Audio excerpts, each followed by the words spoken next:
On the day the class beauty and her boyfriend were going to take poison in the dorm to die together, I got ahead of them and dialed both sets of parents. In my previous life, I tearfully went to the homeroom teacher to stop the tragedy, only to be brutally killed by them in a group assault after the college entrance exam. With red eyes, the class beauty accused me. Who asked you to meddle? We were going to fake our deaths and run away together. You ruined our lifelong promise of being a couple.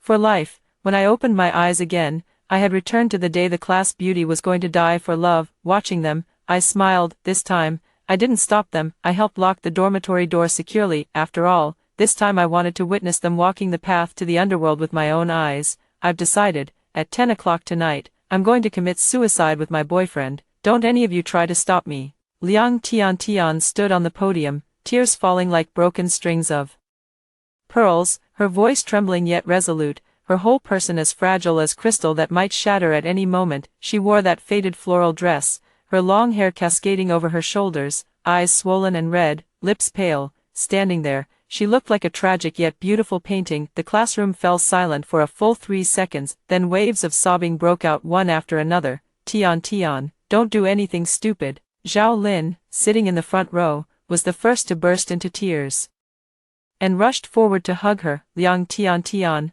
calm down, what can't be talked through properly? Li Haoran's eyes also reddened, his voice full of distress. Where is Zhou Xiang? Zhou Xiang, get out here. Someone slammed the table angrily. Liang Tian shook her head, tears scattering in an arc. Don't blame him, it was a decision we made together. Both our families disapprove of us being together. We have no other choice. Truly no other choice. As she said this, I was dozing off on the desk in the last row of the classroom. It wasn't that I didn't care about my classmates' lives, but rather that I had already seen this kind of drama play out once in my previous life. No, I should say I had personally experienced it once before, and the price of that experience was my life. I opened my eyes and looked coldly at the carefully staged performance on the podium. Liang Tian was crying so heartbreakingly, every expression looking like a template lifted straight out of an idol drama. At the most emotional moments of her crying, she even covered her chest, as if her heart really were hurting. Her close-knit group of friends had already gathered around her, 7 or 8 of them crying together in one big lump. A truly moving scene. Someone started looking for where Zhou Xiang was. Zhou Xiang sat by the window in the 3rd row, both hands in his trouser pockets, staring out the window with a grave expression. His jawline was taut, his Adam's apple bobbing up and down, portraying the silence and determination of a man driven to the brink by the mundanity of the world. The sunlight fell across the side of his face, and he did indeed have something of a tragic male lead about him. Zhou Xiang, say something already. Someone gave him a shove. Zhou Xiang slowly turned his head back, his eyes slightly red, his voice low and restrained. I've got nothing to say. Wherever Tian goes, I'll go too. If we can't be together in this life, then the next. The classroom cried even harder. I almost burst out laughing. What was I doing at this point in my last life? Oh right, I believed it. I really fucking believed it. Back then, I was one of the people sobbing my eyes out too. I even thought it was the most heartbreaking love story in the world. What were Liang Shanhua and Zhu Yingtai? What were Romeo and Juliet? Right in our class, we had a living, breathing, breathtaking love story. Then I, as the class monitor, stepped forward and, in the name of justice, exposed the matter to our homeroom teacher, Teacher Su, and then got in touch with both sides' parents through various channels. Teacher Su rushed to the school overnight, and Liang Tiantian's mother and Zhou Xiang's father arrived almost simultaneously, dragging them out of the dormitory and giving them a stern scolding. At the time, everyone criticized me for meddling, saying I had ruined their one life, one love, and that I was jealous of Liang Tian for being beautiful and loved. Liang Tian herself cried her heart out, kneeling on the ground and begging her mother not to break them apart. That scene remains vivid in my memory to this day. And then, later, after the college entrance exams ended, I scored 1st in the city and 3rd in the province, and was admitted to Tsinghua University. They asked me out to celebrate, and I went. It was the stupidest decision I have ever made in my life. They took me to the abandoned school building behind the campus, shut the door, and Liang Tian sat on a desk with her legs crossed, looking down at me as I was pinned to the ground, smiling with a tenderness that was cruel to the core. Yi Xinyan, do you know how annoying you are? When she said this, her tone was very light and gentle, as if she were whispering to her best friend. She kicked my face and told me a secret I would never forget for the rest of my life. you thought we were really going to die for love. We were just putting on a show, planning to fake our deaths and run off together, but then you nosy bitch, went and ratted us out, which got us watched so tightly by our families that we didn't even do well on the college entrance exam. Zhou Xiang's father locked him at home for a month. My mom cried her eyes out every day and forced me to cut ties with him. Our elopement plan fell through, and our lives were ruined for good. She crouched down, pinched my chin, and forced me to look up at her. Do you know what kind of people I hate most in my life? It's bitches like you, who think they're so righteous. So what if you got the top score? So what if you got into Tsinghua? Do you have a boyfriend like Zhou Xiang? You don't. A busybody like you deserves to be unloved. That night, they smashed my head with bricks, cut 17 gashes on my body with a utility knife, and finally pushed me off the 5th floor. Throughout the whole ordeal, not a single one of my classmates, the same ones who had cried over Liang Qianqian's love story, stepped forward to stop them. They even helped hold my hand down. They said, "Yi Xinyan, you've really gone too far this time. Tian is so pitiful, and you still tattled on her. Are you even human? If you're jealous of Tian, just say it. Do you have to ruin her entire life? I am dead. I died with wounds all over my body and hatred filling my heart, but I came back to life. I was reborn 1 week before the college entrance exam. Back to the day Liang Tian stood on the podium and announced that she was going to die for love. This time, I would not meddle in other people's business anymore. Not only will I not interfere, I'll even add fuel to this grand, dramatic love-suicide spectacle, applauding it, cheering it on, and sending my most sincere blessings." While I was still thinking about this, Liang Qianqian's best friend, Zhao Lin, had already rushed up to me. "Yi Xinyan, you're the class monitor. Can't you say something?" Zhao Lin glared at me with red-rimmed eyes, her tone sharp as if she were accusing a criminal. All eyes instantly focused on me. Oh, here we go, just like in my past life. Everyone would turn their gaze to the class monitor at critical moments, as if I were some kind of savior. Back then, I really did see myself as a savior. I spoke with righteous indignation, full of grand principles, then went to report the incident, only to end up being beaten to death. I slowly sat up straight, yawned, rubbed my eyes, and spoke in a groggy, just woken up tone. What's wrong?" Zhao Lin's face turned pale with anger. "Liang Tian is going to kill herself, and that's your reaction?" I blinked, looked at Liang Tian crying herself nearly to exhaustion on the podium, then glanced at Zhao Lin, my expression completely innocent. What does her suicide have to do with me? The entire classroom fell silent for a moment. Liang Qianqian's sobbing paused briefly, and she glanced at me through her fingers, probably not expecting me to react this way. In my previous life, I would have rushed over to hug her and pleaded with her earnestly, but in this life, I looked at her as if she were a stranger. Zhao Lin was clearly angered by my indifference. "Yi Xinyan, what do you mean by that?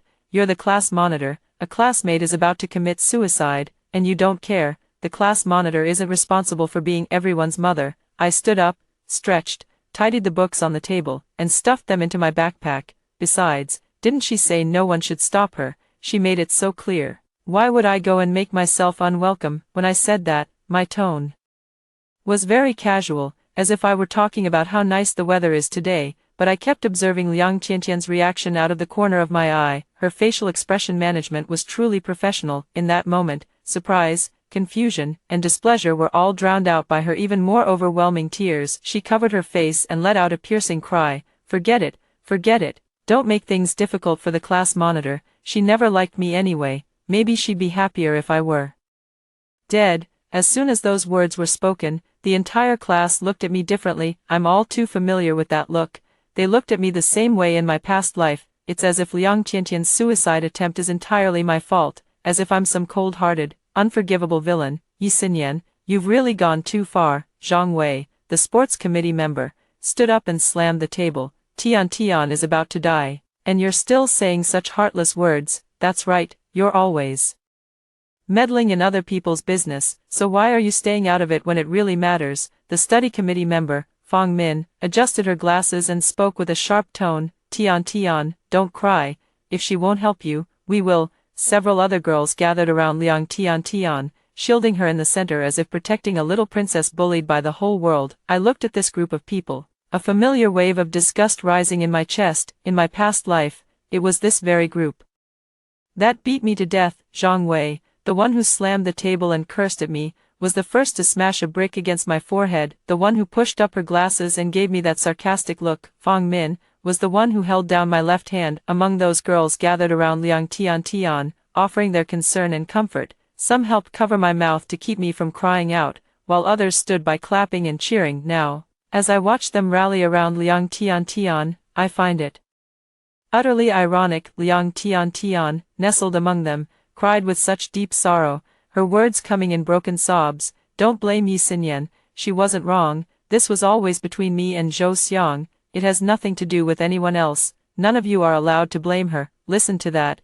how considerate, how well-spoken. With just one sentence, she painted herself as the victim and threw me into the fire. On the surface, she was speaking up for me, but in reality, every word she said implied that I was a cold-hearted and unfeeling person. I never liked her in the first place. It has nothing to do with her, don't blame her. Translated, it meant, Yi Xinyan simply stood by and did nothing to help, so go ahead and criticize her. I gave her a mental round of applause. Such tactics, such cunning, truly worthy of Liang Tian, the one who had me completely fooled. In my past life, I was deceived by her pitiful act, believing that I was truly the villain who had ruined a beautiful romance. All I want in this life is to laugh. I slung my backpack over my shoulder and headed for the door. When I passed Liang Tian, I paused and turned to look at her. She looked at me through tear-blurred eyes, those large watery eyes hiding wariness and confusion. She must have been thinking, why am I not following the script this time? Why has that nosy Yi Xinyan suddenly stopped meddling in others' affairs? I looked at her and said sincerely, Liang Tian,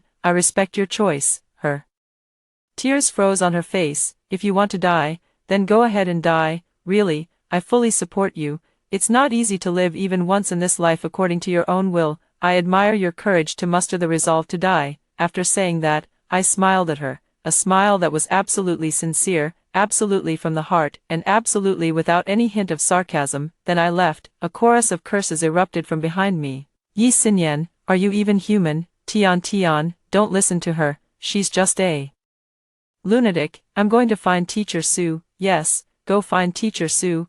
I didn't even slow my pace. Find Teacher Su, go ahead, look all you want. This time, I won't go tattling anymore. No matter who comes to complain, I won't go. Go ahead and make a scene, even if you poke a hole in the sky. It has nothing to do with me. I walked back to the dormitory, the warm June evening breeze brushing against my face, while the leaves of the plane trees lining the road rustled noisily. The radio station was playing an old song, its melody drifting gently through the air. The entire campus was bathed in the golden glow of the setting sun, so beautiful it looked like a painting. This wonderful atmosphere stood in stark contrast to how I was feeling at that moment, because the only thought in my head right now was this: Liang Tian and Zhou Xiang had set their suicide pact for 10 p.m. tonight. Last time, I stopped them. This time, I wouldn't. This time, I want to witness with my own eyes as they drink that so-called poison and watch them journey to the underworld together.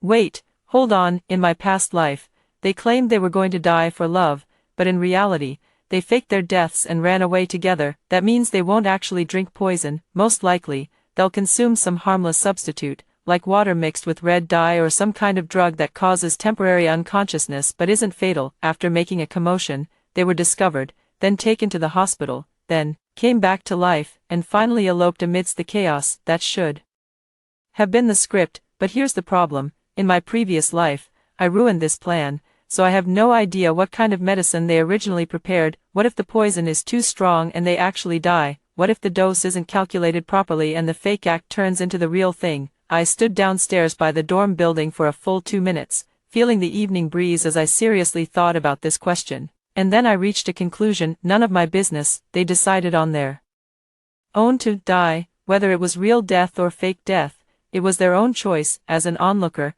what right do I have to interfere? I went upstairs and pushed open the dormitory door. There were 4 of us in our dorm: me, Liang Tian, Zhao Lin, and another girl named Lin Xiaoran. Lin Xiaoran had a very low presence. In my previous life, she neither participated in my death nor tried to stop it. She was the type who trembled in the corner. At that moment, Lin Xiaoran was the only one in the dorm.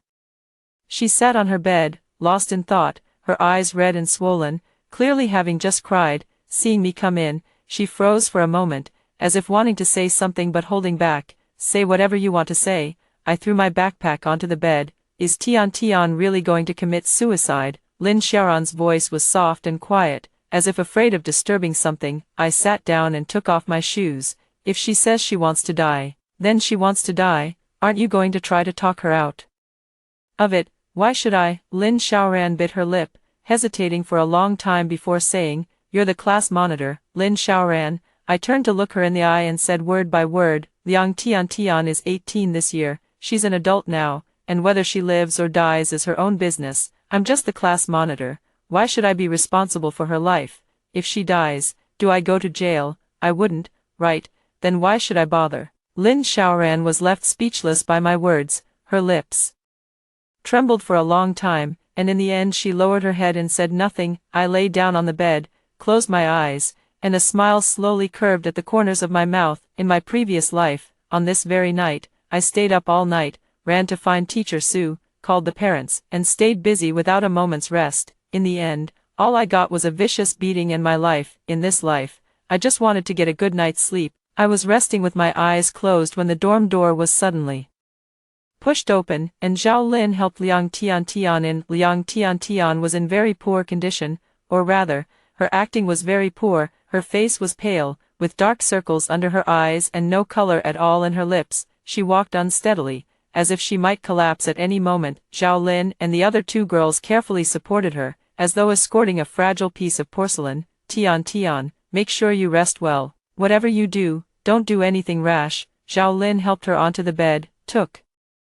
off her shoes, and covered her with the blanket. Her voice was so gentle it didn't sound like she was talking to a classmate at all, but rather soothing a baby. Lying on the bed, Liang Tian Tian let tears silently slip down her cheeks again. "I want to see Zhou Xiang one last time. Zhou Xiang said he'd come see you later." Zhao Lin held her hand. "He said no matter what happens, he will stay by your side." Liang Tian Tian closed her eyes, her eyelashes fluttering slightly, as a teardrop slid from the corner of her eye and disappeared into her hair. The scene was breathtakingly beautiful, like a movie poster. Watching all this from the opposite bunk, I almost couldn't help but applaud her. With acting skills like that, it'd be a waste not to apply to the Beijing Film Academy. Zhao Lin and the others stayed in the dorm to keep Liang Tian Tian company for quite a while, saying a whole basketful of comforting things. "What would your parents do if you died? There's still a long road ahead in life. Everything will be fine after the college entrance exam." Over and over again, it was all the same old clichés. Liang Tian Tian didn't find them annoying at all.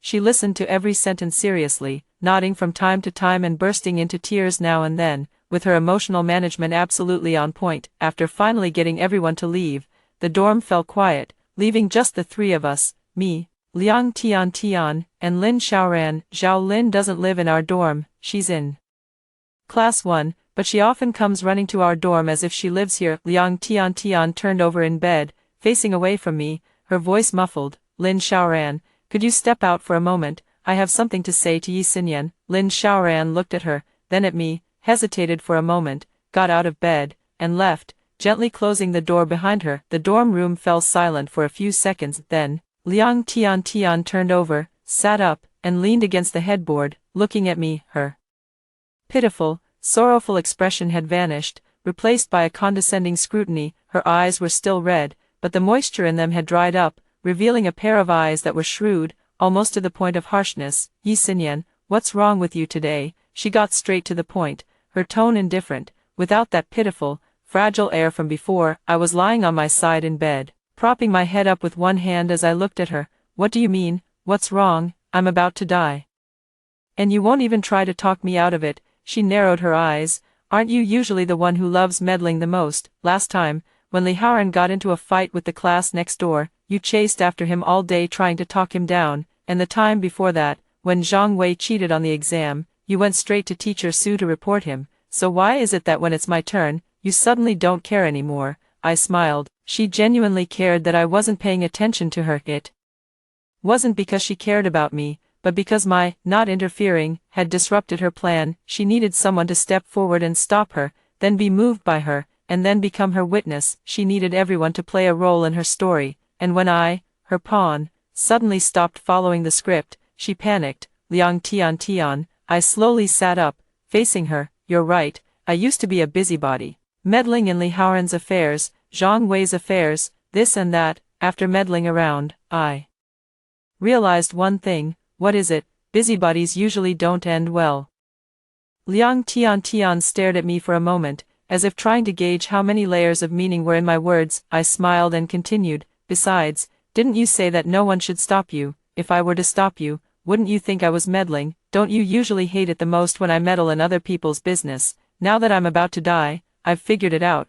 Just take care of myself. Whether others live or die has nothing to do with me. Liang Tiantian's lips twitched, her expression shifting repeatedly, before she finally snorted coldly, "Are you blaming me for criticizing you in the past? How could that be? You're right, I am nosy, I find it pretty annoying myself, so starting today, I'm not getting involved anymore. Whether you live or die is up to you, you're free." After saying that, I lay back down, pulled the blanket up to my chin, and closed my eyes, as if I were going to sleep. I could feel Liang Tiantian's gaze stabbing into my back like a knife. She stayed silent for a long time, then suddenly spoke in a sarcastic, cutting tone. "Yi Xinyan, do you feel particularly wronged? Do you think I usually target you? I don't speak. Do you think being the class monitor is very hard, that you've done a lot for the class, and no one appreciates it? Now you don't even care if I want to die.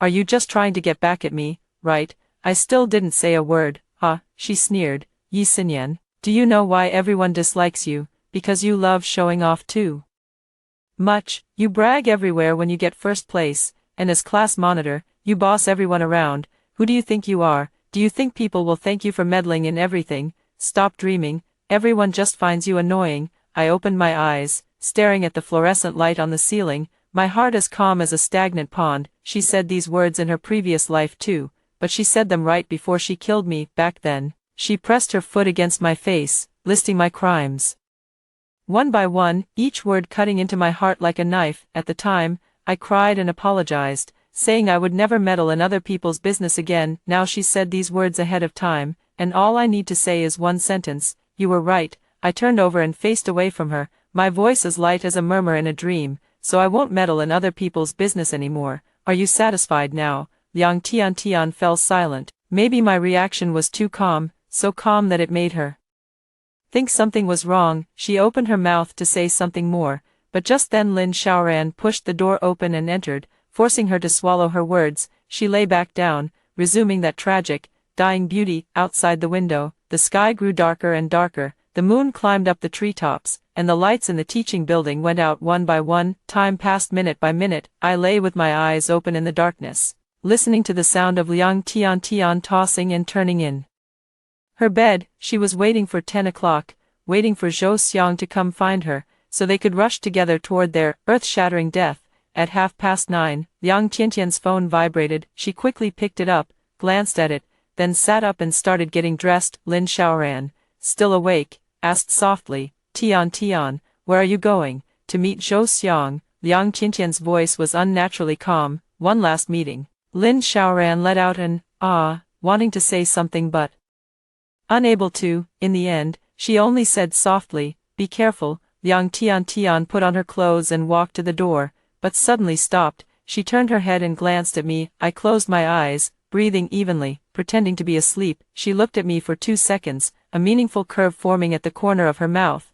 Then she gently opened the door and walked out. The moment the door closed, I opened my eyes. Lin Xiaoran's voice came from the darkness. "Yi Xinyan, are you asleep?" "No." Tian, would she really commit suicide? I remained silent for 2 seconds, then said something that sent a chill down her spine. "Lin Xiaoran, would you like to watch a good show?" Lin Xiaoran's breath suddenly stopped. I sat up from the bed, picked up my phone, and glanced at the time. 9:41. I got out of bed, put on my shoes, picked up my coat, and walked toward the door. "Where are you going?" Lin Xiaoran's voice was trembling. "Go see Liang Tian and Zhou Xiang's love suicide." I pulled open the door, turned back, and smiled at her. "Aren't you worried about her, coming or not?" Lin Xiaoran bit her lip, hesitated for 5 seconds, and then got out of bed as well. We silently walked through the hallway, went down the stairs, and left the dormitory building. The campus was very quiet, and the streetlights stretched our shadows long and thin. The boys' dormitory building in the distance had also turned off its lights, but the lights in the first-floor lobby were still on, and a few Figures could be seen moving around. I led Lin Xiaoran around to the side of the boys' dormitory building. In my previous life, I already knew where Zhou Xiang and Liang Tian had agreed to die for love, the small grove behind the boys' dormitory building. Usually, hardly anyone went there, and at night there wasn't even a ghost in sight, but it wasn't far from either the teaching buildings or the dormitories. So if anything made a commotion, it would be easy for people to notice. Being noticed is the key to this whole act. If I really died and no one found out, wouldn't that just mean I died for nothing? So the location absolutely had to be somewhere that could convey the tragic beauty of being cut off from the world, without actually being cut off from the world. Sure enough, from a distance we could already see two figures in the small grove. Liang Tian, wearing that white dress, looked like a blooming white flower under the moonlight, so beautiful it felt unreal. Zhou Xiang stood opposite her, wearing a black hoodie. The two of them faced each other under the moonlight, the scene so beautiful it looked like a still frame from an idol drama. Lin Xiaoran nervously grabbed my arm and lowered her voice to a whisper. What are they doing, Shu? I pulled her behind a tree, took out my phone, and switched on video mode. The camera focused on those two people. I started recording. In my previous life, I was the destroyer of this tragedy. In this life, I will be the most faithful recorder. Under the moonlight, Liang Tian and Zhou Xiang began to speak, too far away to hear the specific words, but judging from Liang Tian covering her face and Zhou Xiang holding her shoulders, it seemed they had completed the final farewell process. Then Zhou Xiang took two small bottles out of his pocket, glass bottles, brown in color, about the length of a finger, reflecting a dim light under the moonlight. Liang Tian took one of the bottles, pulled out the stopper, looked up at the moon, then turned to Zhou Xiang and said something. Zhou Xiang nodded and also uncorked his own bottle. The two of them exchanged a glance, then they raised their bottles simultaneously. Oh my god, they're really going to drink. Lin Xiaoran covered her mouth, her voice squeezing through her fingers, her whole body trembling like a sieve. I steadied the hand holding the camera and did nothing. The bottle was brought to her lips, just as Liang Tian tilted her head back to swallow the medicine. I noticed a detail. Zhou Xiang's bottle paused at his lips, his mouth touched the rim, but his Adam's apple didn't move. He didn't drink it, he only made a gesture of drinking. Not a single drop of the so-called poison in the bottle went into his mouth, but Liang Tian really did drink it. I saw it very clearly. Her throat bobbed once, and the liquid slid down her throat. Her expression changed in that instant, from tragic and resolute to surprised and confused. She looked down at the empty bottle and blinked, as if waiting for something. After waiting for about 3 seconds, nothing happened. She turned to look at Zhou Xiang. Zhou Xiang had already drunk it all, tossed the bottle casually onto the ground, and was gazing at her with deep affection. A flicker of unease appeared on Liang Tiantian's face. She should have realized something was wrong by now. According to the plan, they were both supposed to have fallen ill from the poison, collapsed on the ground, been discovered, taken to the hospital, and then escaped in the ensuing chaos. But after drinking the medicine, she felt nothing at all, which meant the drug wasn't something that could cause unconsciousness. It was likely just an ordinary beverage. But what about Zhou Xiang's bottle? What reaction will he have after drinking it? She looked at Zhou Xiang, who suddenly clutched his chest, bent over in pain with a grimace. Zhou Xiang, what's wrong with you? Liang Tiantian's voice grew sharp. Zhou Xiang's performance was spot on. He painfully knelt on the ground, one hand supporting himself on the floor, the other clutching his chest, breathing as rapidly as if he were having an asthma attack. He looked up at Liang Tian, his lips trembling as he spoke a sentence. This time, I heard it clearly, he said. Tian, I'm sorry. Liang Tian froze, standing there in her white dress, clutching the empty pill bottle. She watched Zhou Xiang struggle on the ground. Her expression shifted from confusion to shock, and from shock to fear. You said. Her voice was trembling, her lips had gone pale, and she looked as though all the strength had been drained out of her. Didn't you say this was fake? Zhou Xiang did not answer. He rolled twice on the ground, his movements large and exaggerated, yet not quite like pure acting, because I saw real fear in his eyes. No, that's not it. He's not acting. He's genuinely scared. What is he afraid of? My mind raced, and suddenly a terrifying guess struck my thoughts like lightning. Did Zhou Xiang give Liang Tian real poison, while he drank the fake one himself? No, he didn't drink it. He didn't drink it at all. His medicine bottle contained something harmless, or was simply empty. He put on a complete act, making Liang Tian believe that both of them were drinking the same thing, but in reality, only Liang Tian drank the real poison. This wasn't an elopement plan, this is murder. All the blood in my body froze in that instant. In the moonlight, red spots appeared on Liang Tian's white dress. At first there were only a few, as if splashed with red ink, then there were more and more, denser and denser, like red flowers blooming one by one across the white fabric of the dress. Those red flowers spread from her chest to her waist and abdomen, flowing downward in a shocking pattern across the white dress. Blood, it's blood. She started coughing up blood. When the first mouthful of blood spurted out, Liang Tian didn't even react at first. She wiped the corner of her mouth with the back of her hand, and when she saw the dark red liquid on it, she froze as if electrocuted. Then she let out a scream. The scream echoed far and wide through the campus late at night, startling the birds from the trees, causing Lin Xiaoran to cover her ears instantly, and startling me into peeking out from behind the camera. Zhou Xiang, you lied to me. Liang Tian grabbed Zhou Xiang's collar, blood gushing from the corners of her mouth and nostrils simultaneously, dripping onto his black hoodie, appearing even darker under the moonlight. Zhou Xiang tried to push her away, but she held on too tightly. Let go of me, let go. Zhou Xiang's voice had changed.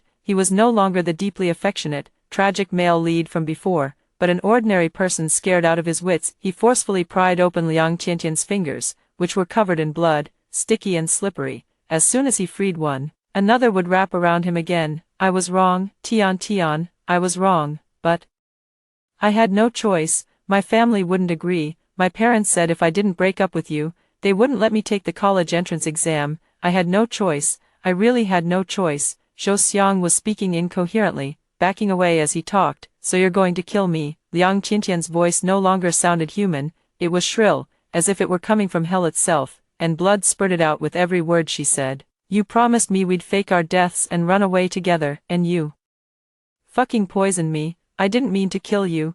I just wanted you to be unconscious for a few days. I thought it was sleeping pills. I didn't know it was poison. I really didn't know. Zhou Xiang's voice was choked with sobs, but his body kept backing away, a clear sign of someone preparing to flee. Liang Tian wanted to chase after him, but her body was no longer obeying her commands. She took one step forward, her knees gave way, and she collapsed to the ground. Another mouthful of blood sprayed out, staining the grass in front of her crimson. She knelt on the ground, bracing herself with both hands, gasping for breath. With every inhale, frothy blood gushed from her mouth. Her white dress had already turned completely red, vivid and shocking under the moonlight. Help, help me. She began crying out for help. The girl who, just 10 minutes ago, had said, no one better try to stop me, was now kneeling on the ground, crying and begging for someone to save her. Her voice went from sharp to hoarse, then from hoarse to faint, like a string being pulled tighter and tighter, ready to snap at any moment. Zhou Xiang had already reached the edge of the small grove and was about to run onto the main road when he suddenly tripped over something.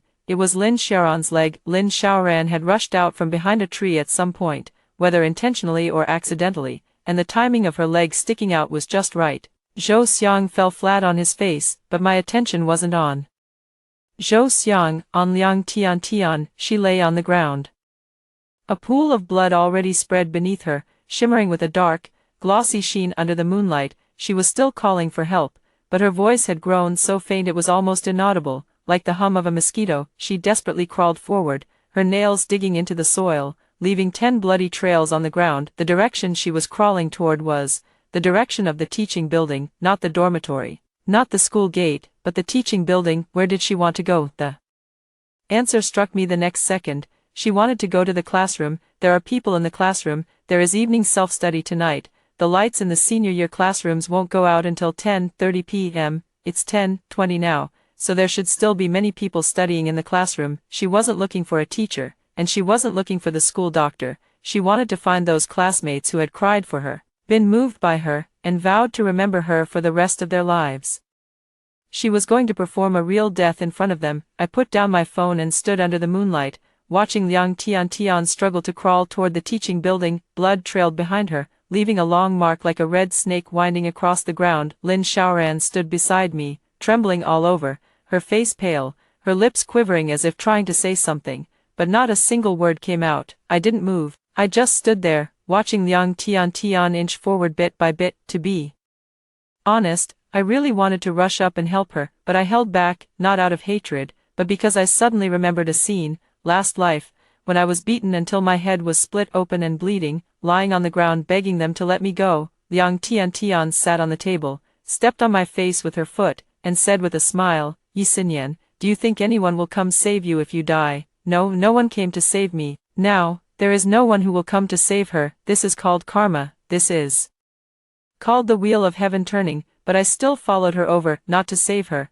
but to go and watch a real, grand death. With no one interrupting, the doors of the teaching building were open, and the lights inside were blazing. Liang Tian had crawled to the entrance of the teaching building. She had already lost almost all her blood, her face was as white as paper, her lips were bluish-purple, and her pupils had begun to dilate, but she was still crawling, using her last ounce of strength to make it into the lobby of the teaching building. There was no one in the hall. She lay on the cold floor tiles, struggling to lift her head and look at the classroom at the end of the corridor, where the lights were on. Inside that classroom sat her dear classmates, the ones who had cried their eyes out when she announced she was going to die for love, the ones who swore they would remember her for the rest of their lives. She opened her mouth, wanting to call for help, but no sound would come out. Blood gushed from her throat, blooming into one final flower on the floor tiles. Then she stopped moving. Everything is over. I stood at the entrance of the teaching building, watching Liang Tiantian's body come to a complete standstill. Moonlight shone from behind me, casting my shadow over her like a black shroud. My phone vibrated once. I looked down and saw a message from Zhou Xiang. No,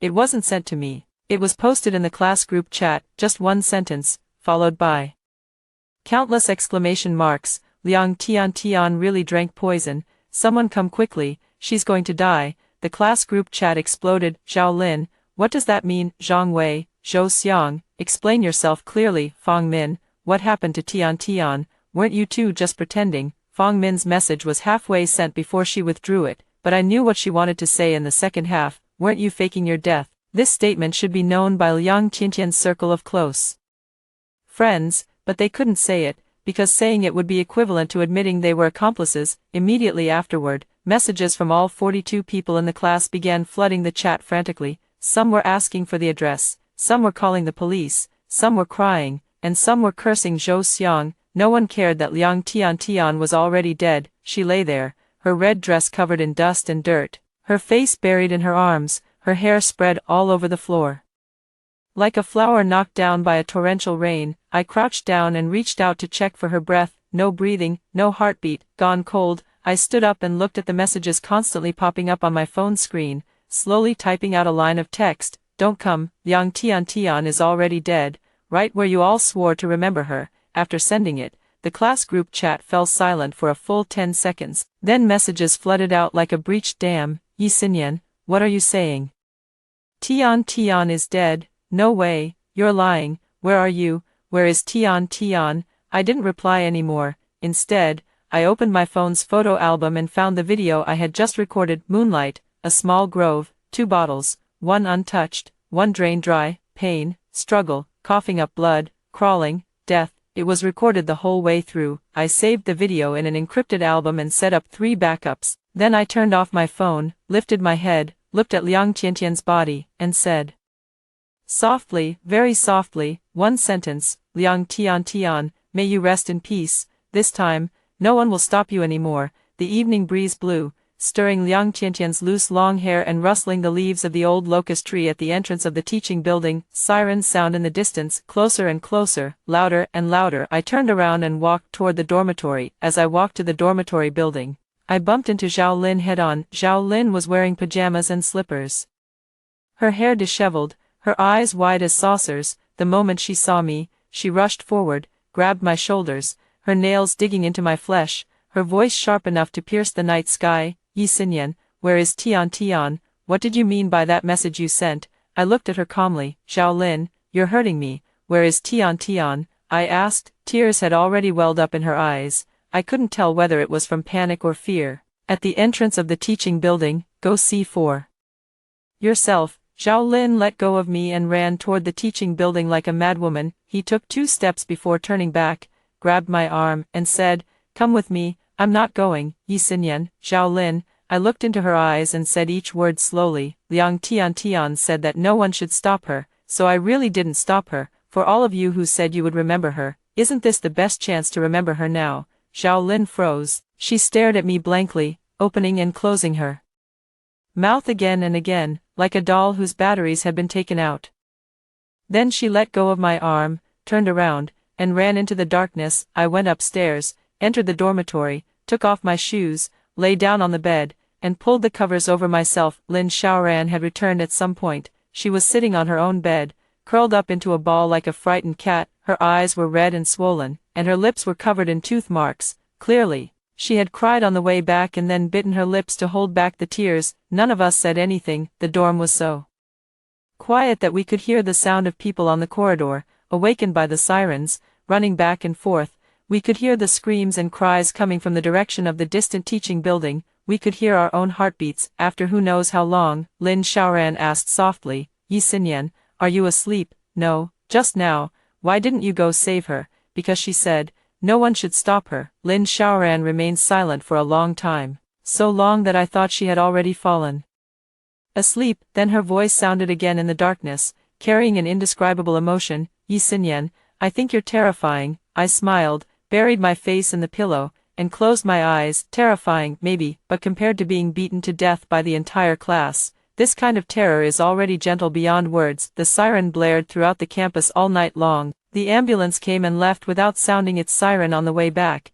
There was no need to rush anymore. The police car remained cordoning off the area where Liang Tian fell with yellow tape. Several officers, flashlights in hand, walked back and forth between the grove and the teaching building numerous times, taking photos, collecting evidence, and questioning witnesses. The so-called witness was mainly me. At 2 in the morning, I was called to the office. Ms. Su sat behind her desk, her eyes as red as a rabbit's, with an ashtray full of cigarette butts in front of her. She doesn't usually smoke, at least, I've never seen her smoke in the 3 years I've been under her supervision, but tonight, she had clearly made an exception. She looked as if she had aged 10 years, with heavy dark circles under her eyes, dry and chapped lips, and her hair messily tied back. She was a far cry from the usually impeccably dressed and made-up Ms. Su. I sat across from her, my expression calm, my heart even calmer. The police officer sat next to Teacher Su, a middle-aged male officer named Lu.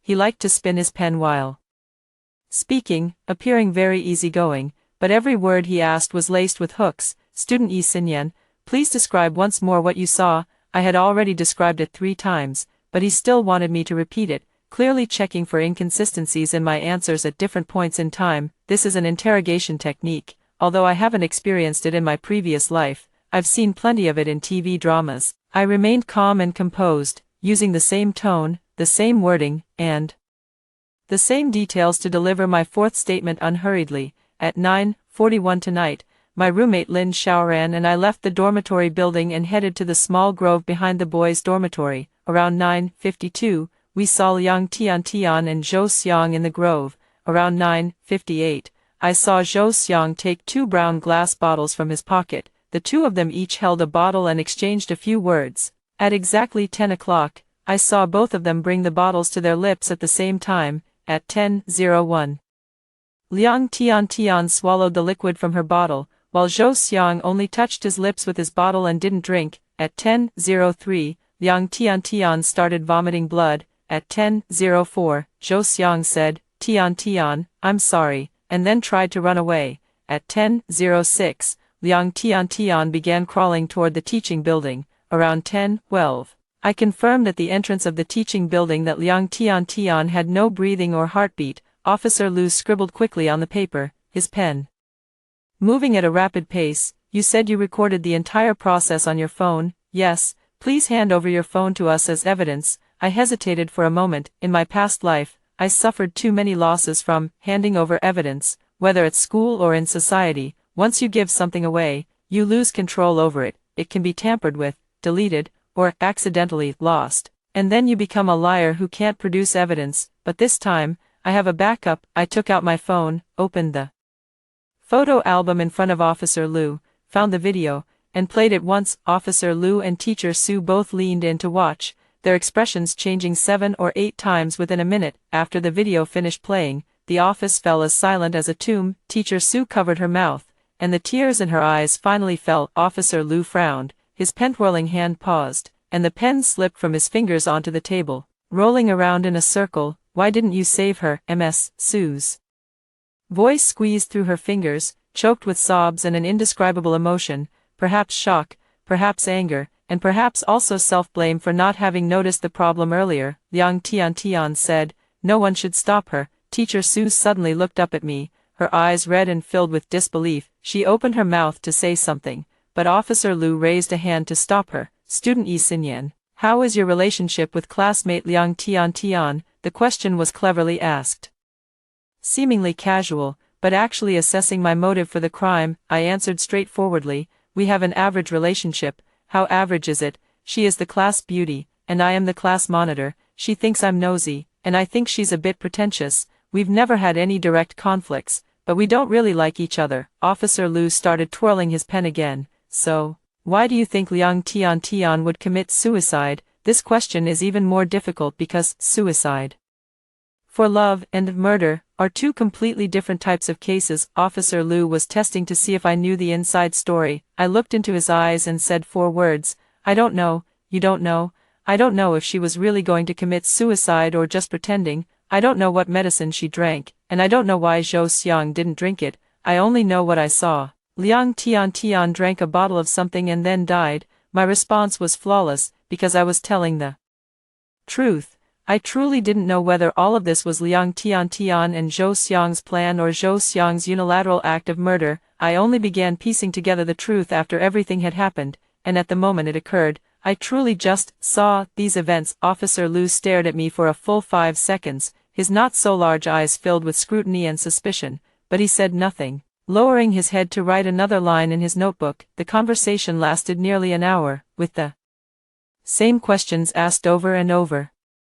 And I gave the same answers over and over. In the end, Officer Liu probably felt that he couldn't get any new information, so he closed his notebook and stood up. "Student Yi Xinyan, please do not leave the school during this period. We may need to verify some details with you again." "Okay." I stood up and walked toward the door. Just as I reached the door, Teacher Sue suddenly called out to me, "Yi Xinyan." I stopped and turned to look at her. She sat behind the desk, bathed in the glow of the desk lamp, with tear stains still visible on her face. Her lips trembled several times, but the words she finally spoke left me utterly astonished. You really have nothing to do with this." I looked at her, slowly curling the corners of my mouth. "Teacher Sue, what do you think?" Teacher Sue's pupils suddenly contracted. She didn't speak again. I pulled open the door and walked out. The hallway was empty, with only the light at the far end still on, emitting a buzzing sound of electricity. I walked along the hallway toward the dormitory. As I passed the stairwell, I heard a burst of hysterical crying coming from upstairs. "It's Xiao Lin." She was kneeling at the corner of the stairs,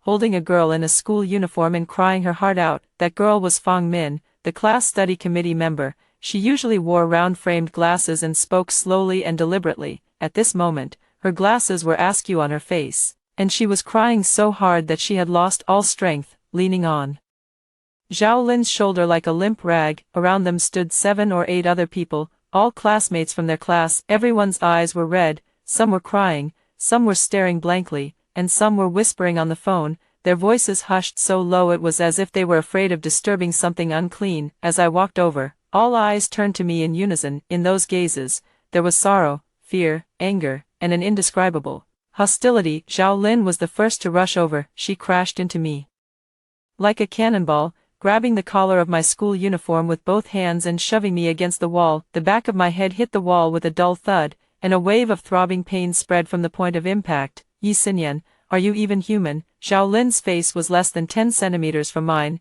I could see every red vein in her eyes, smell the sweat on her body from the shock, and see the split on her lip from the excessive force, with bright red beads of blood seeping out and trickling down along the cracks of her lips. "You watched Tian drink poison with your own eyes and didn't even stop her. Are you even human?" The others also gathered around. Fang Min adjusted her crooked glasses, her voice hoarse. "Yi Xinyan, why didn't you tell the teacher? Why didn't you call the police? Why didn't you call an ambulance? You clearly saw it. You clearly saw everything." Zhang Wei squeezed through from the back of the crowd, his 185-meter frame appearing particularly imposing in the corridor. He looked down at me with disdain in his eyes. "Yi Xinyan, don't you think you've gone too far this time?" Even if you don't get along with Liang Tian, that's still a human life. How could you stand by and do nothing? One voice after another came crashing down on me, dense and urgent like hailstones. Every word was an accusation, every sentence pushing me further toward the lowest point of morality. I leaned against the wall, the back of my head still aching, and as I looked at their faces, only one thought crossed my mind. In my previous life, when they beat me to death, did they ever consider that they were also going too far? Zhang Wei was the first to hit me, using a brick that struck my forehead, and blood blurred my vision. Fang Min pinned down my left hand, her nails digging into the flesh of my wrist, and as I struggled, she bit my arm. Where is Zhao Lin? Zhao Lin stood beside me, watching me with a smile, and said, Yi Xinyan, you've finally come to this day. Now, these people stand before me, looking at me with the same angry eyes and accusing me in the same sharp tone. I suddenly found it quite ridiculous. It's so ridiculous that I feel like laughing, and I really did laugh. I smiled on that late night when everyone was crying, furious, and heartbroken, at 2 in the morning, before Liang Tiantian's body had even been taken away. I leaned against the wall in the corridor and laughed out loud. The laughter wasn't loud, but in that space, filled only with sobbing and cursing, it sounded especially piercing, like a knife. It cut through all the thick, heavy emotions and exposed the cold facts beneath. Zhao Lin froze, her grip on my collar loosening slightly. What are you laughing at? Her voice carried a hint of fear, the instinctive reaction humans have when faced with something incomprehensible. I looked at her, slowly reining in my smile, and spoke word by word. Zhao Lin, didn't you say you wanted to remember Liang Tian? Didn't you say you would remember her love story for a lifetime? Didn't you say that even if she died, she would live on in your heart? Zhao Lin's expression changed. Now she's really gone. My voice was very, very soft, so soft that only Zhao Lin could hear it. You should be happy, because your vow finally has a chance to be fulfilled. Zhao Lin's face went pale in an instant. She let go of my collar and stepped back, as if she had been burned by me. Her lips trembled violently, her eyes widened like copper bells, and from her throat came a whimpering sound, like a small animal whose tail had been stepped on. I straightened my collar, which had been pulled askew, and walked out of the crowd. No one stopped me. Those who had just been indignantly accusing me now stood frozen in place, watching me leave. Their expressions flickered between anger and fear, like a crumpled piece of paper that could never be smoothed out again. After I had gone a long way, Zhao Lin's heartbreaking cries finally came from behind me. Tian, you died such a miserable death.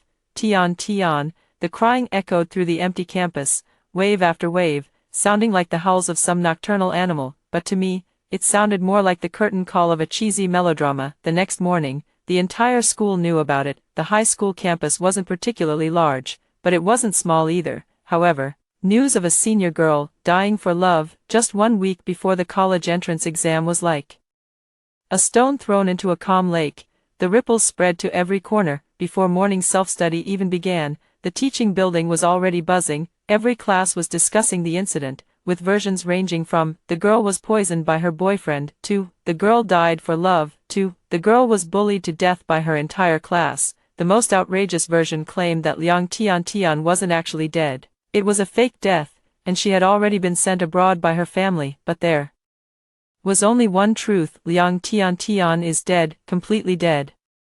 The hearse came to take her away at 3 in the morning, and her parents arrived at the school at 4. Liang Tiantian's mother fainted 3 times at the school gate. Each time she was revived by pinching her philtrum. She would faint again after taking one look at the photo of her daughter's body. Liang Tiantian's father didn't cry at all, but his hands kept trembling. When it came time to sign, he couldn't even hold the pen, so he ended up pressing his fingerprint instead. These were all told to me by Lin Xiaoran. I don't know where she dug up these details, but at breakfast she sat across from me and recounted them in a dreamlike voice. There were 2 huge dark circles under her eyes, clearly from not sleeping all night. She was holding a bun. She took a bite, then put it down, picked it up again after setting it down, over and over several times. The bun had been kneaded beyond recognition by her hands, like a piece of dough repeatedly kneaded and worked. I didn't eat breakfast, not because I couldn't eat, but because I didn't want to be stared at like a monkey in the cafeteria. From the moment I stepped into the cafeteria, countless gazes fell on me like spotlights. Those looks held scrutiny, judgment, curiosity, disdain, and some indescribable emotions. Some were whispering,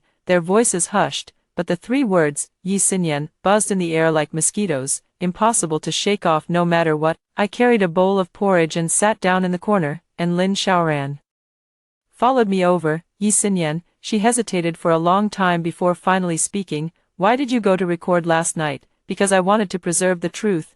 What truth? I looked at the porridge in the bowl, plain white rice porridge, thin and watery, with the grains settled at the bottom like tiny white dots. The truth about how Liang Tian and Zhou Xiang actually died. If someone wants to cover this up, I have evidence. Lin Xiaoran's expression shifted repeatedly, finally settling on a complex look of fear. Do you think someone wants to cover this up? What do you think? I asked her back. A high school senior girl was poisoned at school just 1 week before the college entrance exams. What do you think the Education Bureau would think? How do you think the media would report it? Do you think the school's college admission rate would be affected? Do you think the school leaders could keep their positions? Lin Xiaoran's face turned pale. She had clearly never thought about these things, or rather, she dared not think about them. For a 17 or 18-year-old high school student, death was already the biggest thing there was. Things even bigger than death, such as the struggle for power, the exchange of interests, the burying of the truth,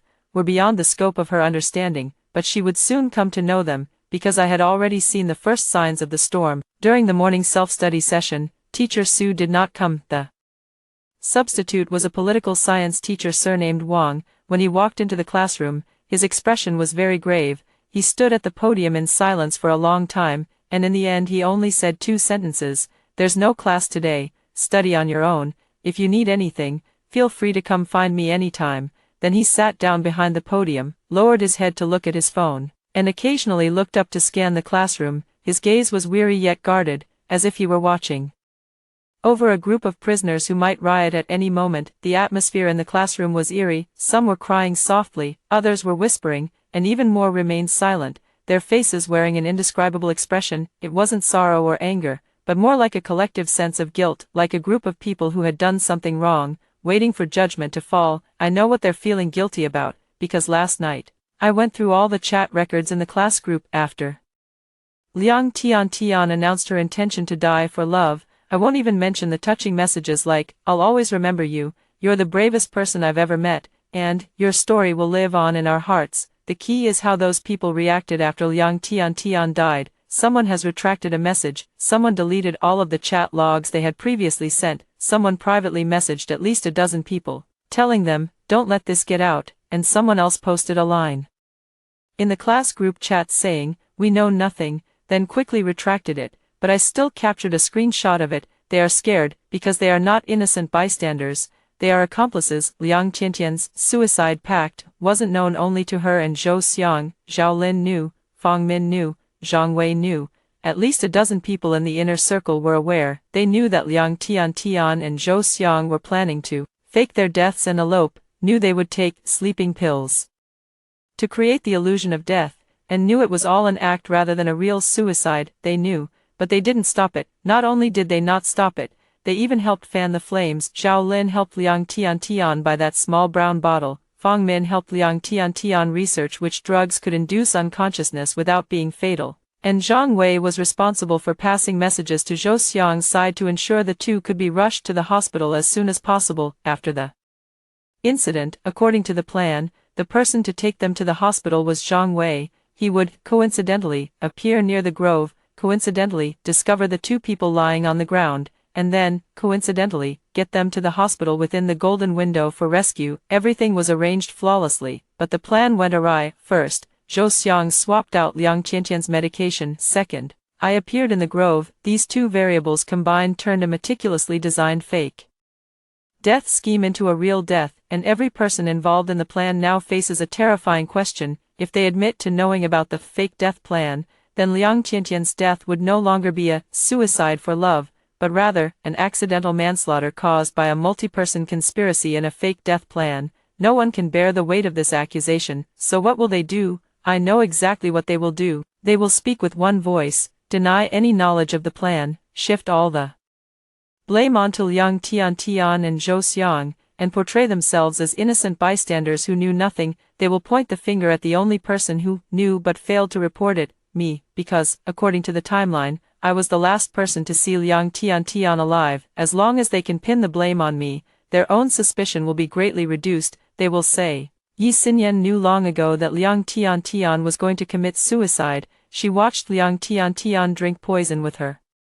own eyes and stood by without saving her. They have already made up their minds. I have already seen it. Just this morning, Zhao Lin sent a message in the class group chat, but then deleted it after sending. But I saw it. The message said, "Everyone has thought it through. None of us have ever heard of any fake death plan. It was made up by Yi Xinyan. Liang Tian died by suicide, and Yi Xinyan stood by without helping." Then Fang Min sent a received emoji sticker. Zhang Wei sent a thumbs up, then one after another came in, neat and uniform, like a lineup calling out numbers. They deleted the chat history, but my screenshots have already captured everything as evidence. I looked at the screenshots on my phone screen, and the corners of my mouth slowly curled up. Come on, bring it on. In my previous life, when you beat me to death, no one spoke up for me, no one helped me call the police, and no one believed I was innocent. I won't let you beat me again in this lifetime, because this time, I have a knife in my hand. At 10 in the morning, our homeroom teacher, Ms. Su, finally appeared. When she walked into the classroom, everyone looked up. Her complexion was terrible, so bad that even foundation couldn't cover the ashen pallor. The dark circles under her eyes were so heavy it looked like she'd been punched twice. Her lips were pale, and her legs were trembling as she walked, but she tried to straighten her back, making an effort to keep her voice sounding normal. Yi Xinyan, come out for a moment. I stood up and walked out of the classroom under the complicated gazes of all my classmates. Teacher Su took me to the grade director's office. The grade director's surname is Liu, a man in his 40s with a beer belly and a receding hairline. He usually smiles at students like a Maitreya Buddha, but today he wasn't smiling. He sat behind his desk, with a document displayed on the computer screen in front of him. The title read, Investigation Report, Draft, on the accidental death of student Liang Tian from Class 7, Grade 12 of our school. I glanced at it and looked away, but I already had a sense of what was going on. Report, a draft, and it was already out so quickly. That was really fast.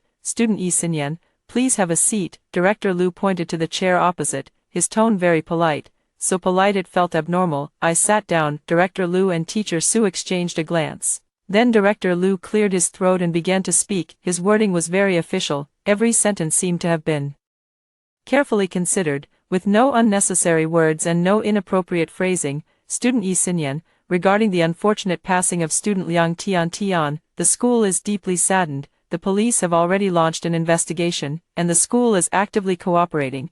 We called you here today mainly to understand some details and also to discuss your personal academic plans. Listening to these words, I already had a rough idea of what was going on. Academic planning, the intention behind using this phrase at this point in time is simply too obvious. The incident involving student Liang Tian has had a significant impact on the school. Director Liu tapped his fingers lightly on the tabletop, at an unhurried pace, especially with the college entrance exam just around the corner. If this matter spreads, it will greatly affect the preparation state of all senior high school students in the school. Therefore, the school hopes that every teacher and student present will prioritize the overall situation and avoid discussing this matter excessively outside. The bigger picture is what matters. Another classic line. Additionally, Director Liu paused, glanced at Teacher Su, who gave a slight nod as if signaling something to him. The school has looked into your situation. Your academic performance has consistently been outstanding, ranking at the top of the city in both the first and second mock exams, giving you a good chance at Tsinghua or Peking University. The school highly values exceptional students like you and is willing to offer you more support and assistance. He opened the drawer, took out a document, and pushed it toward me. My gaze fell on the document, and my pupils suddenly contracted. It was a recommendation form for guaranteed admission, Tsinghua University, recommendation eligibility. The form has already been stamped with the school's official seal. All that's left is my signature. This is the support the school can offer you, Director. Liu's voice was very soft, so soft it felt like he was sharing a secret meant only for the two of us. As long as you sign this recommendation form, you can be directly admitted to Tsinghua University without taking the college entrance exam, and without being distracted by anything else. I read the fine print clearly. Applicant's commitment to remain silent regarding the incident involving student Liang Tian, not to discuss this matter in any public or private setting, and not to disclose any information related to this incident to any media or individual. Hush money. The school used a guaranteed admission spot to Tsinghua University to silence me. I glanced at the recommendation form. then at Director Lu's smiling face, and finally at Teacher Sue's evasive eyes. I looked up at Director Lu and gently pushed the recommendation form back. Director Lu, thank you for your kindness. Director Lu's smile froze, but I don't need a guaranteed admission, I will take the college entrance exam, I'll get into Tsinghua with my own grades. Director Lu's smile could no longer be maintained, the corner of his mouth twitched, and the rhythm of his fingers tapping on the desk fell apart. After 2 taps, he stopped. He glanced at Teacher Sue, who lowered her head and didn't dare meet his eyes. Student Yi Xinyan, Director Lu's voice lowered slightly, carrying a hint of barely noticeable threat. You need to think carefully, the competition in the college entrance exam is fierce. What if you underperform? I won't underperform, no one can say for sure. I can. I stood up and looked down at Director Lu's greasy face from above. Director Lu, I understand the school's difficulties, and I respect your position, but I don't need any hush money, because I haven't done anything wrong. Liang Qianqian's death has nothing to do with me, and I have no obligation to stay silent about this matter. If anyone asks me, I will answer truthfully. Director Lu's face flushed to a purplish-red hue. Teacher Sue suddenly looked up, her eyes now holding a light I couldn't decipher. It seemed like worry, yet also like a sigh of relief. I turned and walked out of the office, closing the door very, very gently, but the sound of its shutting still echoed loudly in the empty hallway. As I reached the stairwell, my phone vibrated once. Message from Zhaolin. No, it wasn't sent to me. It was sent to the class group chat. She forgot to switch chats again. I just heard something.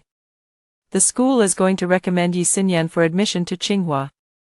As long as she keeps quiet about Liang Tian. 2 seconds after the message was sent, Fang Min replied, why, she's not getting into Tsinghua anyway. Zhang Wei then replied, exactly, does Tian's situation have nothing to do with her? How can she be worthy of a guaranteed admission when she stood by and did nothing? Zhaolin, damn, she's actually benefiting from Tian's death. Fang Min, don't talk about it in the group chat, take it back. Zhaolin withdrew the message, but I had already taken a screenshot of that conversation. I stared at the conversation on my phone screen, and a strange feeling suddenly welled up in my heart. These people, who were actually the indirect drivers of Liang Qianqian's death, were now righteously accusing me of standing by and doing nothing, even though they had participated in every step of the fake death plan. They were now solemnly claiming that this matter was related to me. What is their logic? Their logic is, Liang Qianqian's death is my fault because I stood by and did nothing, and they themselves, because they were Liang Qianqian's friends, because they were well-meaning people, who didn't know, can walk away unscathed, can keep accusing me, and can keep presenting themselves as moral paragons. This logic disgusts me, but what disgusts me even more is that in my past life, I was genuinely convinced by this logic. I truly believed I was in the wrong, truly believed I was meddling in others' affairs, truly believed I deserved to die. Now, all I want is to see this logic completely collapse. At 2 in the afternoon, the police came to speak with me for the second time. This time, it wasn't in the office, but in a separate meeting room. Officer Lu had switched partners. It was a female officer surnamed Wang, in her early 30s, with short hair. She looked capable and, when speaking, habitually looked into the other person's eyes, as if trying to catch every subtle change in micro-expressions. Student Yi Xinyan. Officer Wang slid a photo over to me. Do you know this person? The photo shows a boy wearing a school uniform, carrying a backpack, walking with his head down at the school gate. Zhou Xiang, I said, do you know where he is now? I don't know. Officer Wang glanced at me. It was a very flat, very faint look, but I could feel the weight behind it. Zhou Xiang left school at 6 this morning. His phone has been turned off the entire time, and his parents can't reach him either. We have reason to believe he is evading the investigation. Zhou Xiang had actually already guessed that result. A person who poisons his girlfriend will definitely run away as his first reaction after she actually dies. He is not a fool, he knows what he has done and what awaits him, so he ran, faster than a rabbit. But what good is running? The net of justice has long arms, where can he possibly run? Classmate Yi Xinyan, how much do you know about the relationship between Zhou Xiang and Liang Tian?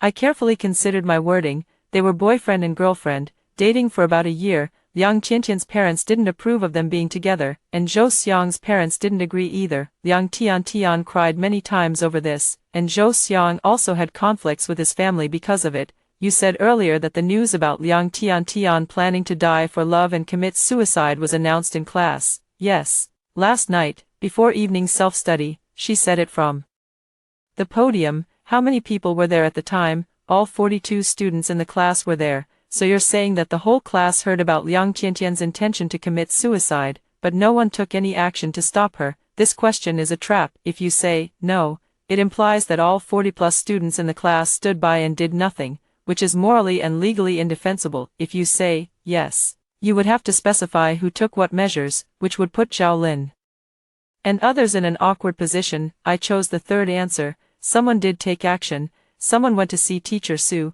Someone tried to persuade Liang Tiantian in the dormitory. Someone stayed by her side after she declared she would die for love, but those measures did not work, because Liang Tiantian had made up her mind to die.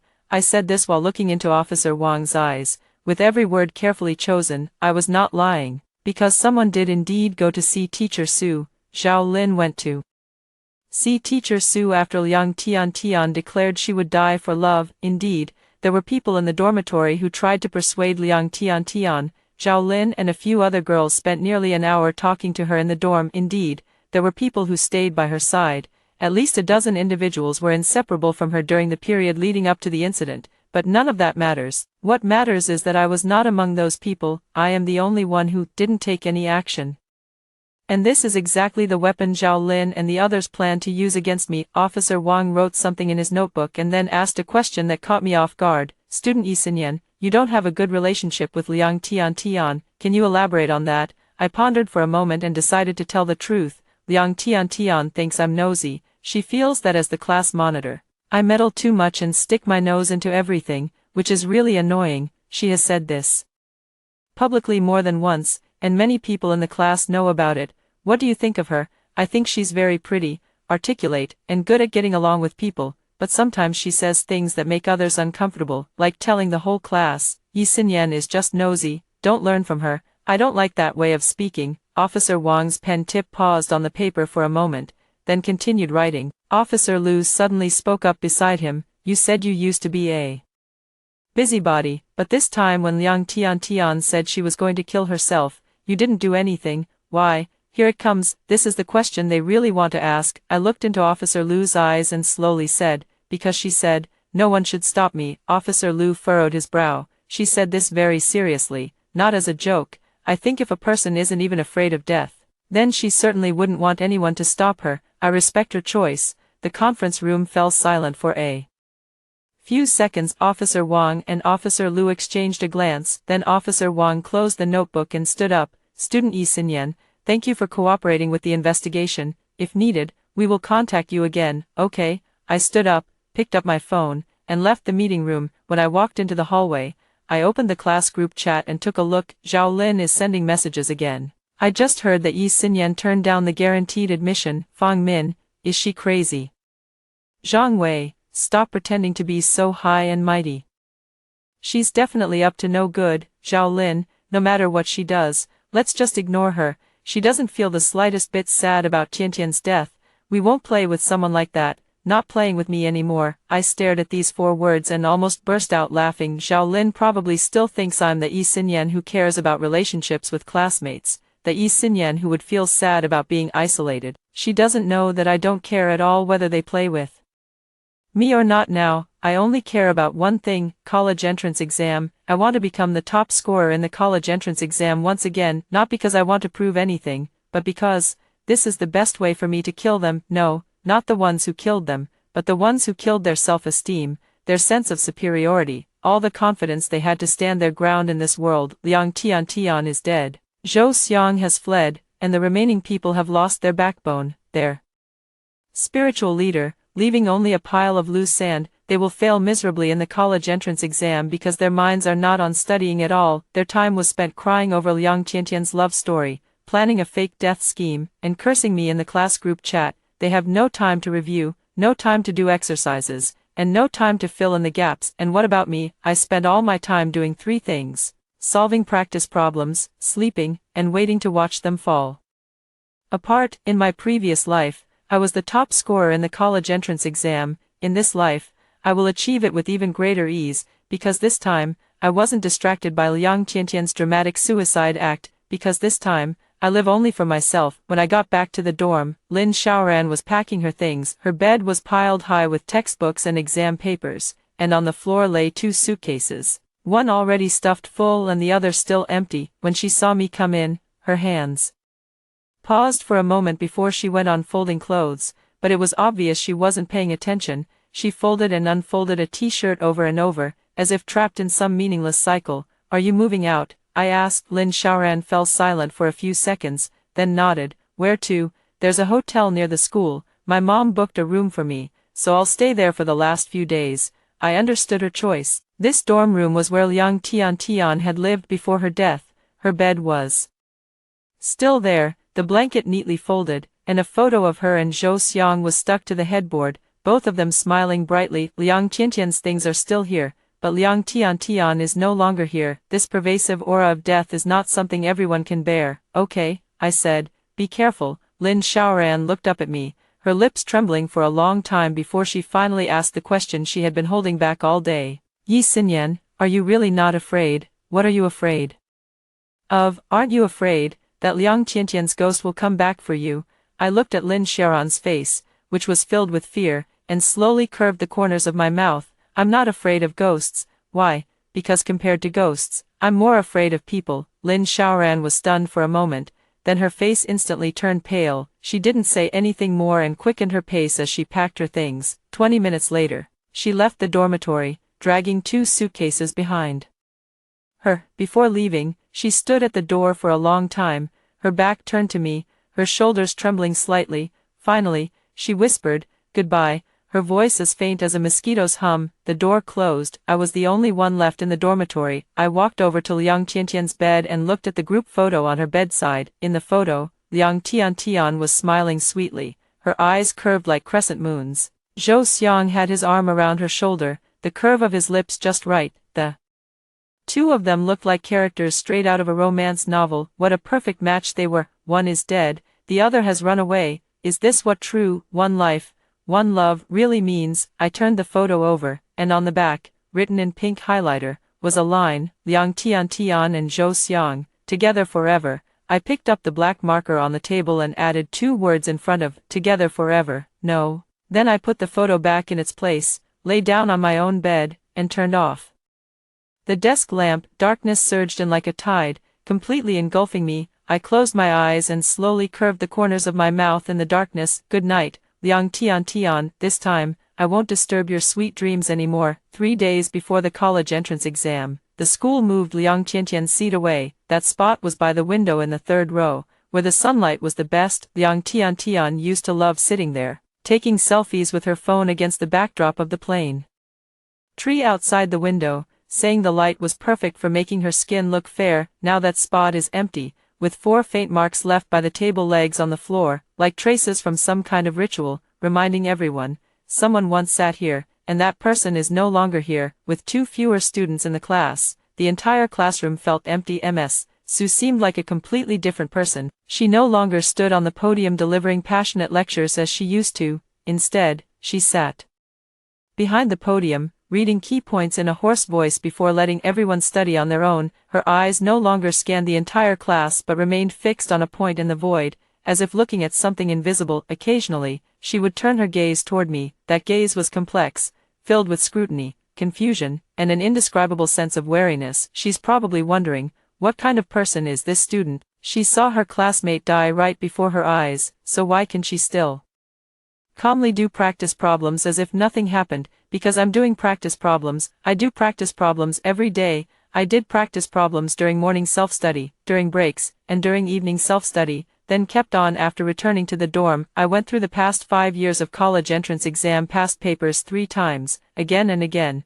and thoroughly mastered every knowledge point in my error notebook. I memorized my essay materials until I knew them by heart. I was in unbelievably good shape. And what about the others? Zhao Lin hasn't attended class for 3 days. She locked herself in her dorm room for a whole day before her mother came to pick her up. On the day she left, she wore a mask and sunglasses, wrapping herself up tightly, like a big movie star dodging paparazzi, but her steps were unsteady, and she had to lean against the wall every few steps, looking like a seriously ill patient who had just crawled out of bed. Fang Min came to class, but her condition was at its absolute worst.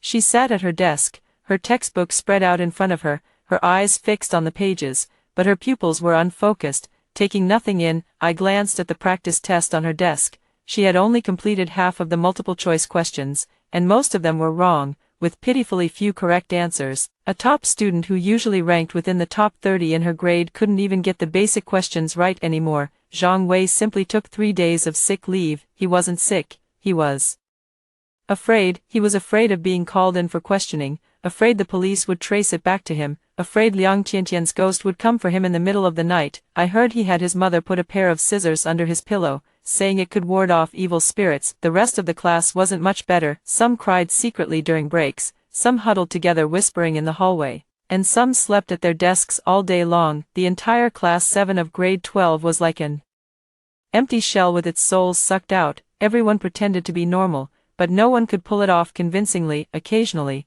someone would run into me in the hallway. They would glance at me with a complicated look in their eyes, then quickly look away. No one talks to me, no one borrows my notes, no one checks answers with me. They formed an unspoken understanding. Yi Xinyan is invisible, we don't play with her. Pretty good. I couldn't ask for more. On the night before the college entrance exam, I sat in the dormitory organizing my exam supplies: ID card, admission ticket, 2B pencil, black pen, eraser, ruler, compass, calculator. One by one, I checked them off and placed them into the transparent file bag. I set the file bag beside my pillow, then turned off the light and lay down. The moonlight from outside the window streamed in, falling on Liang Qianqian's empty bed. Suddenly, I remembered the night before the college entrance exam in my previous life. That night, I was too nervous to sleep.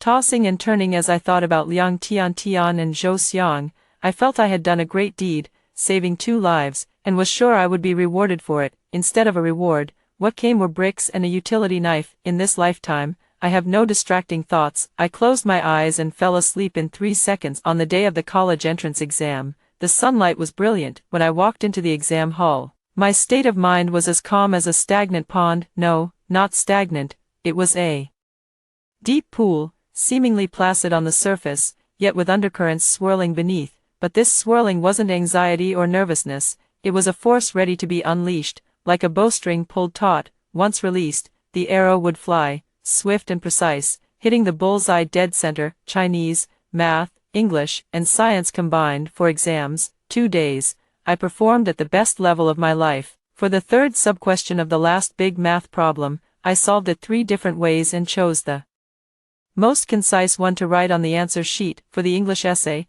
I used 3 advanced subordinate clauses and 2 inverted sentences, and my handwriting was so neat it looked like printed text. For the physics section of the comprehensive science exam, I even finished 20 minutes early, checked it twice, and didn't find a single mistake. When I walked out of the exam hall after finishing the last subject, the sunlight hit my face, warm and comforting. I took a deep breath and felt a long lost sense of relief. It's over, the college entrance exams are over. Liang Qianqian's era has also come to an end. On the day the results came out, I sat in front of the computer at home, my finger hovering over the mouse, pausing for 3 seconds, then I clicked the query button. When the numbers appeared on the screen, I showed no expression. First place in the province, top scorer in science subjects, Chinese 142, Mathematics 150, English 148, Science Comprehensive 295, total score 735, 12 points higher than in the previous life. I leaned back in my chair, stared at that number for a long time,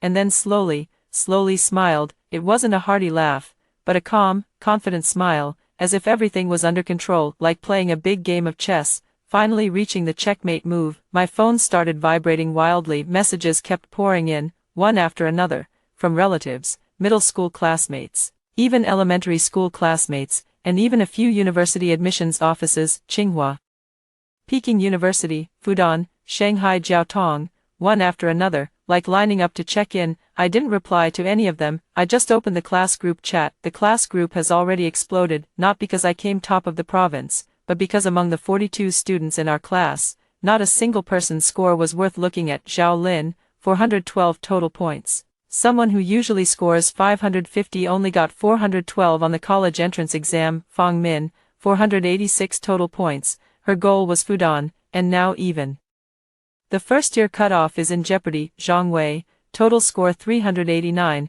His parents said if he doesn't get into a bachelor's program, they'll make him go work. The other classmates' scores were equally dismal. one after another. Out of the entire class of 42 students, only 8 passed the first-tier university cutoff, and 6 of them barely made it thanks to bonus points for artistic talents. Not a single person scored above 600. The messages in the class group chat shifted from shock to despair. And from despair to mutual blame. Zhao Lin, it's all your fault. If you hadn't dragged me along to comfort Tian, would I have had time to study? Fang Min, Zhao Lin, be reasonable. Who was the first to rush over and hug Tian? It was you, Zhang Wei. Stop arguing. What's the point of arguing now? Tian is already gone. Will she come back to life just because you're fighting here? After a few seconds of silence, Zhao Lin, Zhang Wei, what do you mean by that? Are you saying that Tian's death is our fault? Zhang Wei, I didn't say that. Fang Min, that's exactly what you meant. Zhao Lin, what does Tian's matter have to do with us? We know nothing about it. She chose to die herself, and Yi Xinyan refused to save her. That name again, Yi Xinyan. 3 weeks after Liang Tian's death, 10 minutes after the college entrance exam results were announced, at the moment their world completely collapsed. They thought of me again. Fang Min, by the way, how many points did Yi Xinyan get? No one answered, because they have already seen it. News notifications about the city's top scorer and the provincial top scorer have popped up on everyone's phones. On the cover image, I'm standing at the school gate wearing a big red flower, with a bright smile on my face. The headline is in bold, large letters. Yi Xinyan, our city's top science scorer with a total of 735 points, has been admitted to Tsinghua University. The class group chat fell silent again. This silence lasted a full 2 minutes. Then Zhao Lin sent a message, sent it and then withdrew it, but I saw it. What right does she have? What right does she have? She relied on the fact that while you were crying your eyes out over Liang Tian's love story, she was solving problems. She relied on the fact that while you were planning a fake death scheme, buying pill bottles, and passing messages behind the scenes, she was memorizing texts. She relied on the fact that while you were accusing me of standing by and doing nothing, and discussing in the class group chat how to pin the blame on me, she was working through mock exam papers. She relied on the fact that, after living 2 lifetimes, she finally understood that the most unworthy thing in this world is wasting even a single second of your own life on someone who isn't worth it. I didn't say anything in the class group chat. I exited the group chat. Then I opened my contacts and found a number without a name attached to it. It was Officer Lu's number. I drafted a text message, attaching all the evidence I had previously screenshotted from the class group chat, proof of Zhao Lin, Fang Min, and others' involvement in the fake death plan, along with their discussions about coordinating their stories to shift the blame onto me,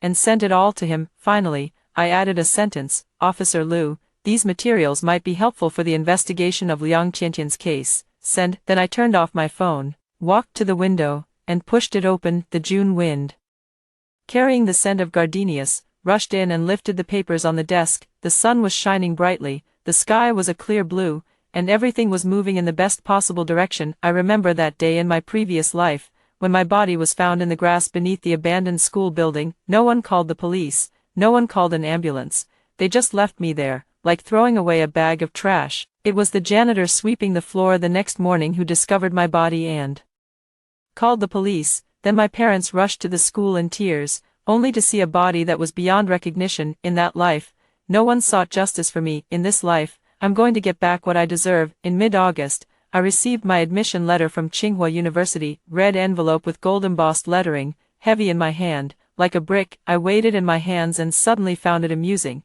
After all, the thing that beat me to death in my previous life was also a brick, red, the kind covered in dust. The same bricks, one leads to heaven, the other to hell. Fate really has a sense of humor. Also in mid-August, I received the final outcome of Liang Tian's case from Officer Lu. Zhou Xiang was captured in a small county in a neighboring province 12 days after his escape. He hid at a distant relative's house, and every day he dared not go out, dared not turn on the lights, dared not use his phone, living like a rat. By the time he was caught, he had lost 20 gene, with a scruffy beard and sunken eye sockets, completely stripped of the tragic leading man charm he once had. He confessed to everything. Liang Tian's suicide pact plan was fake from the very beginning. She wanted to elope with Zhou Xiang, but both sets of parents disapproved, so they came up with the idea of faking a suicide pact. They planned to stage a dramatic suicide pact at school, making everyone believe they were dead, then take advantage of the chaos to escape, change their names, and Start over somewhere no one knew them, Zhou Xiang agreed. However, when Zhou Xiang's family learned of the plan, they threatened to disown him if he dared to elope with Liang Tiantian. Zhou Xiang wavered, he began to regret it and wanted to back out, but Liang Tiantian refused. Liang Tiantian said, "If you don't run away with me, I'll really die right in front of you." So Zhou Xiang came up with a malicious plan. He replaced the originally harmless, fake death drug in Liang Tiantian's bottle with real poison, a highly concentrated organophosphate pesticide. He told Liang Tiantian that it was a sleeping pill, and that drinking it would cause her to fall into a coma for 2 or 3 days. Once she was taken to the hospital, they could take advantage of the chaos to escape. Liang Tiantian believed him. Zhou Xiang's plan was to make Liang Tiantian fake her death, while he failed to fake his own death, allowing him to withdraw completely by playing the tragic role of a boyfriend who had lost his beloved. No one would suspect him, because everyone saw how devoted he was, how anguished he was, how willing he was to die with Liang Tiantian, but he never expected that Liang Tiantian would actually die. What he also never expected was that I was at the scene. I handed over all the evidence to the police, those screenshots, that video, and the chat records of those people discussing a unified version of events. Each and every one is conclusive evidence. Zhao Lin, Fang Min, Zhang Wei, and more. Then a dozen other students involved in the fake death plan were placed under investigation for aiding and abetting in the offense of causing death by negligence. They were not the killers, but they were accomplices. They knew Liang Tiantian was going to fake her death. Instead of stopping her, they helped. Their actions directly led to Liang Tiantian's death, because if any one of them had reported the incident to a teacher or parent, Liang Tiantian would not have drunk that bottle of poison. Teacher Su was suspended for investigation due to failing to detect and prevent dangerous student behavior in a timely manner. The school was publicly criticized by the Education Bureau for management negligence, and the college admission rate that year hit the lowest since the school's founding, leading the principal to resign. All of this I pieced together slowly later on. What truly made me feel exhilarated was the day before school started in September. Zhao Lin called me. Her voice was very calm, so calm it was unnatural, like a sheet of thin ice floating on a motionless pool of water, with unfathomable darkness beneath it. "Yi Xinyan, are you satisfied?" I held the phone without answering. Tian is dead, Zhou Xiang is in prison, we've been officially charged, Teacher Su has been suspended, the school has been put on notice, and our college entrance exams have all been ruined. Are you satisfied now? I was silent for 2 seconds, then said something that completely broke Zhao Lin down. Zhao Lin, do you remember what you said to me in the hallway on the night Liang Tiantian died? What words? You say, "I'm not sad at all about Tiantian's death, and I don't deserve to be her classmate." Zhao Lin fell silent. "I'll answer you now," I said, word by word. "I am truly not sad, because Liang Tiantian's death was her own choice. Zhou Xiang's poison was his own evil. Your outcome is the consequence you yourself sowed." Zhao Lin, you say I watched someone die without saving them, and you're right. I did, but have you ever considered that when Liang Tiantian was about to die, you had countless opportunities to save her? Did you?